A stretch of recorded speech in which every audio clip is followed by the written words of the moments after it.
ভিডিওতে আমরা class 3 উইংসের page নং 13 নিয়ে ডিসকাস করব। তো এখানে বলেছে activity 6 match column A with column B.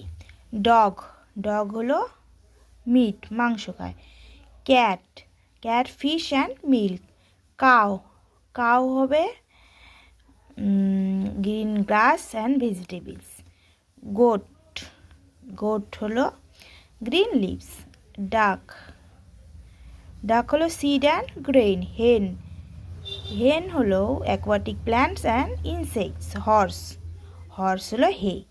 আর এখানে বলেছে activity 7 write 5 sentence about my pet given as space. এই ফাঁকা জায়গাটা মাই পেট নিয়ে 5টা সেন্টেন্স লিখতে বলছে।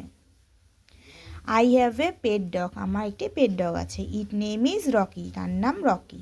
ইট লাইক টু ইট মিট, সে মাংস খেতে পছন্দ করে। ইট গার্ড আওয়ার হাউস, সে আমাদের বাড়িঘর পাহারা দেয়। It has a great sense of smell, মানে তার স্মেল ভীষণ সেন্স আছে তার।